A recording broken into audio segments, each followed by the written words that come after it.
लाखो भक्तांचे श्रद्धास्थान असलेल्या भराडी देवी म्हणजे आग्नेवाडीची यात्रेला सुरुवात देखील झालेली आहे।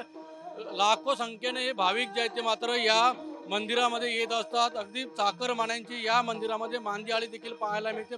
चाकरमान्यांना भाविकांना कोणत्याही प्रकारचा दर्शन घेताना कोणत्याही प्रकारचा अडथळा होता नाही यासाठी मात्र इथल्या आंगणे कुटुंबियांनी मात्र चोख व्यवस्था केलेली पाहायला मिळते। जवळपास 9 रांगांमध्ये हे दर्शन आहे ते मतलब भाविकांना घेता येणार आहे। तर एक VIP जी लाईन आहे ती मात्र VIP लोकांना दर्शनाची व्यवस्था मात्र अशी सुलभ व्यवस्था जी आहे ती मात्र आग्नेय कुटुंबियांनी केलेली पाहायला मिळते। दरवर्षी या ठिकाणी राजकीय नेत्यांची मोठी मांदियाळी पाहायला मिळते। त्यामुळे या यंदा सुद्धा मोठे राजकीय नेते सुद्धा देखील या ठिकाणी येण्याची शक्यता आहे। जर पाहिलं तर सिंधुदुर्ग जिल्ह्याचे पालकमंत्री असतील, तर एकूण जर पाहिलं तर भाजपचे प्रदेश अध्यक्ष असतील किंवा आशिष शेलार असतील, हे देखील या यात्रेला येण्याची शक्यता आहे। त्यामुळे या यात्रेकडे मात्र संपूर्ण राजकीय नेत्यांचं देखील लक्ष राहिलेलं पाहिलं, कारण या देवीची अशी ख्याती आहे की नवसाला पावणारी आणि हाकेला धावणारी अशी या आग्नेवाडीच्या भराडी देवीची ओळख आहे।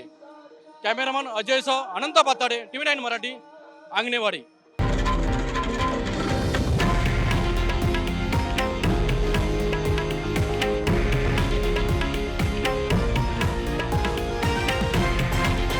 हे आहे देशातील नंबर 1 न्यूज नेटवर्क आणि आपण पाहत आहात TV9 मराठी, एकमेव।